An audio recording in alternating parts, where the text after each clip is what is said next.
A day of transparency, decades in the making. On Capitol Hill, Congress demands answers. UAP whistleblowers and eyewitnesses take center stage, and America gets the real story. This is UinFO News. The age of disclosure is here.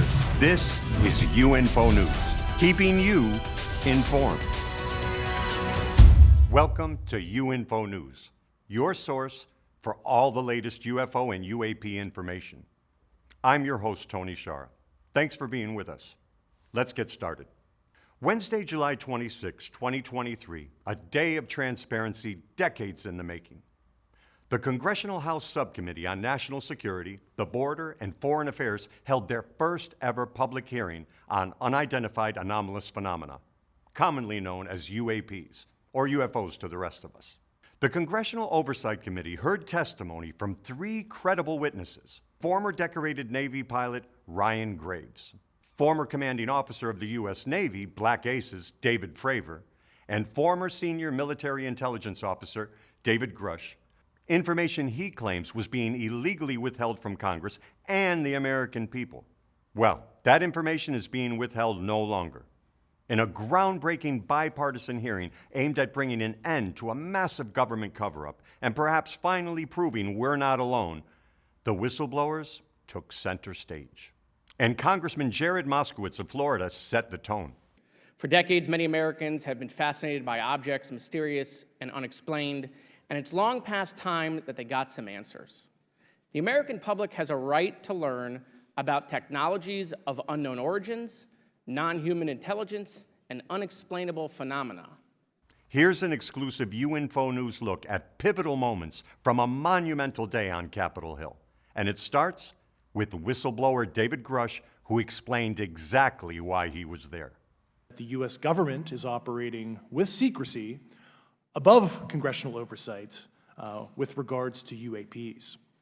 My testimony is based on information I've been given by individuals with a long-standing track record of legitimacy and service to this country, many of whom also have shared compelling evidence in the form of photography, official documentation, and classified oral testimony to myself and my various colleagues. In measured sworn testimony, Grusch went all in on transparency, providing new information above and beyond the disclosures he'd previously made during his News Nation interview with Ross Coulthart.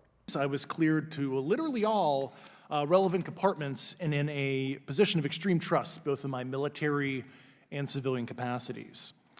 I was informed in the course of my official duties of a multi-decade UAP crash retrieval and reverse engineering program, to which I was denied access to those additional read-ons when I requested it.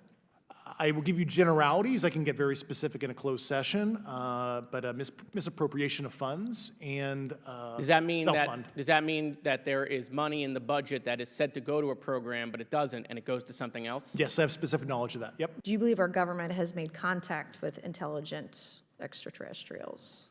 Something I can't discuss in public setting. If you believe we have crashed craft, stated earlier, do we have the bodies of the pilots who piloted this craft? As I've stated publicly already in my News Nation interview, biologics came with some of these recoveries, yeah. Were they, I guess, human or non-human biologics? Non-human, and that was the assessment of people with direct knowledge on the program I talked to that are currently still on the program. Non-human biologic pilots. It doesn't get more transparent than that. And that testimony is what makes this moment, this hearing, different. I can hear the skeptics now saying, people make up stories all the time. These whistleblowers are just attention seekers. The difference is, when you're in front of a congressional hearing and you're under oath, the penalty for lying is jail.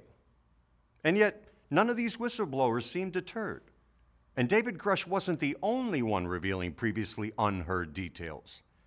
Retired Navy Commander David Fravor had more to say about his famous tic-tac encounter. The controller told us that these objects had been observed for over 2 weeks, coming down from over 80,000 feet, rapidly descending to 20,000 feet, hanging out for hours, and then going straight back up. For those who don't realize, above 80,000 feet is space. In closing, I would like to say that the Tic Tac object we engaged in 2004 was far superior to anything that we had on time, have today, or are looking to develop in the next 10 years and come down from space, hang out for 3 hours, and go back up. You know, I'm not like a UFO fanatic. It's not me. But I will tell you that what we saw with 4 sets of eyes over a 5-minute period, still, there's nothing, we have nothing close to it. It was amazing to see. I told my buddy I wanted to fly it, but yeah, it's just an incredible technology. And then there was former Navy pilot Ryan Graves, who dropped a bombshell about a close encounter between Boeing contractors and a football field-sized UAP hovering over Vandenberg Air Force Base in California. In the 2003 timeframe, a large group of Boeing contractors were operating near one of the launch facilities at Vandenberg Air Force Base when they observed a very large 100-yard sided red square approach the base from the ocean and hover at low altitude over one of the launch facilities. This object remained for about 45 seconds or so before darting off over the mountains. And all throughout the 2.5-hour hearing, congressional leaders kept the tough questions coming, with Commander Fravor revealing that his radar system was jammed by the Tic Tac UAP. Did you experience any of that jamming or interrupting your radar or weapons system? My crew that launched after we landed experienced significant jamming to the APG-73 radar. Are you aware of any of our enemies that have that capability? No. Has any of the activity been aggressive, been hostile in your reports? I know of multiple colleagues of mine that got physically injured. And the activity, and I got By UAPs or by people within the federal government? both. What about G-forces? Let's talk about G-forces of those vehicles. Could a human survive those G-forces with known technology today? No. No, not for the acceleration rates that we observed. You've identified these as taking place on the East Coast. Is it just on the East Coast where these encounters have been reported? No. Since the events initially occurred, I've learned that the objects have been detected essentially where all operations, Navy operations are being conducted across the world. It was stated explicitly to me by these test pilots that if you have a UAP experience, the best thing you can do for your career is forget it and not tell anyone. Mr. Grusch, finally, do you believe that our government is in possession of UAPs? Absolutely, based on interviewing over 40 witnesses over 4 years. And where?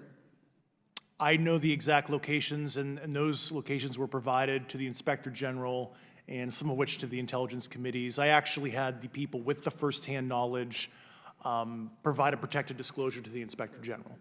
These are just a few of the biggest moments from an unprecedented day on Capitol Hill. But there's too much explosive testimony to cover in just one episode of UinFO News. Our next episode will have more in-depth coverage of this groundbreaking hearing, with more context, reactions, and recaps, including threats and deadly reprisals for the whistleblowers, American personnel injured experimenting with non-human technology, and serious national defense concerns presented by this panel of extraordinary witnesses. That does it for this episode of UinFO News. I want to thank you for being here as we cover the latest UFO and UAP developments. Remember to share, like, and subscribe. Hit the bell icon to be notified of new episodes, and visit us on the web at uinfonews.com, on Twitter, and follow us on social media. We'll be back with part 2 of our in-depth coverage of the House Subcommittee hearing next time. I'm Tony Shara, and this is UinFO News, keeping you informed.